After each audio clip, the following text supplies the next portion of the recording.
সবাইকে শুভেচ্ছা জানিয়ে শুরু করতে যাচ্ছি আবারও নতুন একটা রেসিপি। এই খাবারটার নাম হলো বান্দুরা কোপ্তা। আপনারা সবাই জানেন বান্দুরা গ্রামটা হলো 18 গ্রামের একটি গ্রাম। সেই গ্রামের নামের উপরে এই কোপ্তাটা তৈরি হয়েছে, বান্দুরা কোপ্তা। আজকে এই বান্দুরা কোপ্তা তৈরি করার জন্য যে উপকরণগুলি আমি এখানে রেখেছি, কিমা, গরু এবং চিকেনের কিমা মিক্স করে 500 গ্রাম।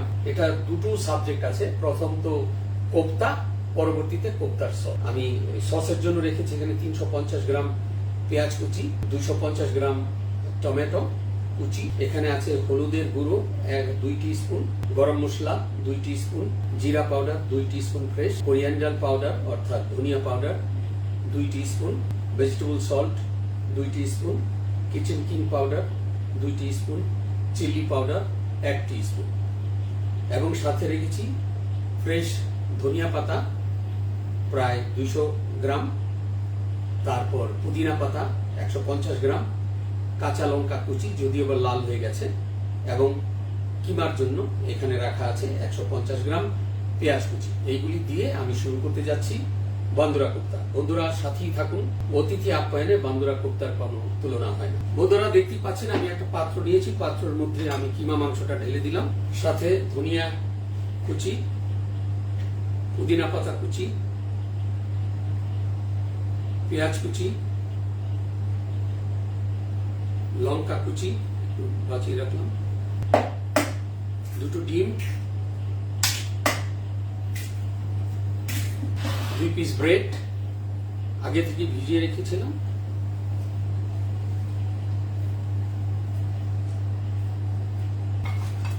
এক টিস্পুন ভেজিটেবল সল্ট, আধা teaspoon normal salt, black pepper 1 teaspoon.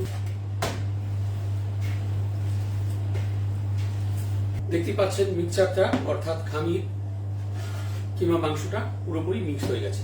এখন যেটা করতে যাচ্ছি, ফ্রেশ জিরা পাউডার একটু ঢেলে দিলাম, ধনিয়া পাউডার 1 টিস্পুন, আবারও এটাকে মিক্স করে দিলাম। আমার কিমাটা পুরোপুরি মিক্স হয়ে গেছে। ঠিক এরকম গোল গোল করে আমি কোপ্তাটা তৈরি করে নেব।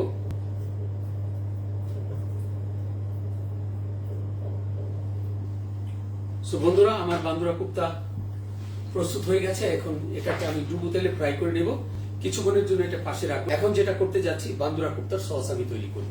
বান্দুরা কোপ্তার সস তৈরি করার জন্য এখানে আমি রেখেছি পেঁয়াজ কুচি, আগেও বলেছি 300 গ্রাম, টমেটো কুচি 250 গ্রাম, এবং এখানে বাকি উপকরণগুলি রয়েছে দেখতেই পাচ্ছেন, হলুদ, মরিচ, ধনিয়া, জিরা, কিচেন কিং, গরম মশলা, ভেজিটেবল পাউডার, সল্ট এবং সামান্য একটু চিনি। আর সেই সাথে আমি ব্যবহার করব coconut milk, cream, ginger garlic paste. আমার ফ্রাই প্যান গরম হয়ে গেছে।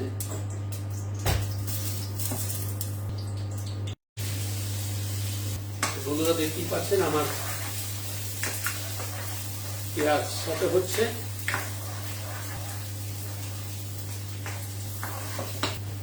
আমার পেঁয়াজ ব্রাউন হয়ে গেছে।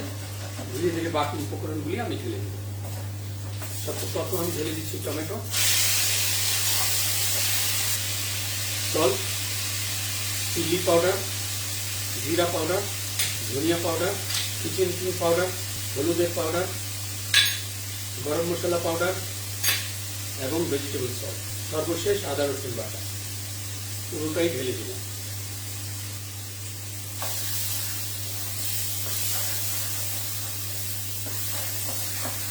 ওয়ান 150 মিলিলিটার কোকোনাট মিল্ক,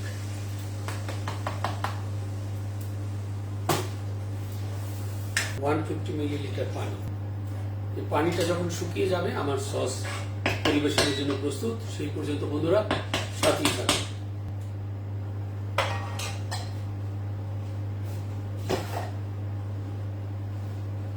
বন্ধুরা দেখতেই পাচ্ছেন আমার সস অলমোস্ট শেষের দিকে। এখন এখানে আমি একটা এর মধ্যে জগে ঢেলে এটাকে মিক্সার মেশিনে মিক্স করে নিই।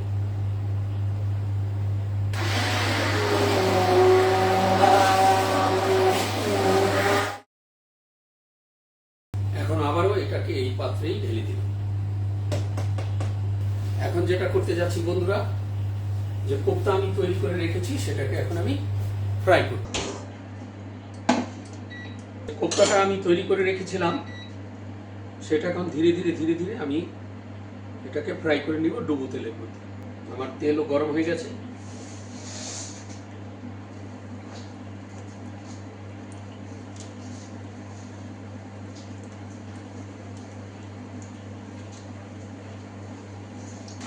বন্ধুরা দেখতে পাচ্ছেন আমার কোপ্তা কি সুন্দর ফ্রাই হয়ে গেছে,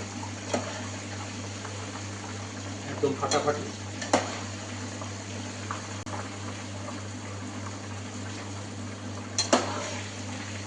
বন্ধুরা দেখতেই পাচ্ছেন আমার কোপ্তা কি সুন্দর ফ্রাই হয়ে গেছে।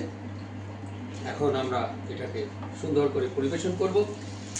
আজকে আমি পরিবেশন করব কোনো রাইস বা ব্রেড ছাড়া। এটা ভাত, পোলাও অথবা পরোটা দিয়ে খাওয়া যায়।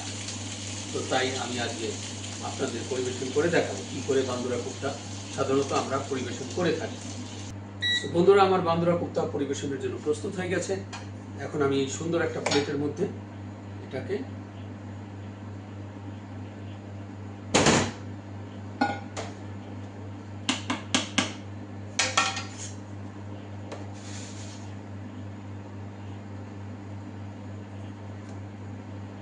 বন্ধুরা দেখতেই পাচ্ছেন আমার বান্দুরা কোপ্তা পরিবেশনের জন্য প্রস্তুত হয়ে গেছে।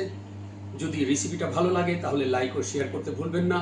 বন্ধুরা সেই পর্যন্ত সবাই ভালো থাকবেন এবং সুস্থ থাকবেন। আবারও শীঘ্র দেখা হবে নতুন কোনো রেসিপি নিয়ে।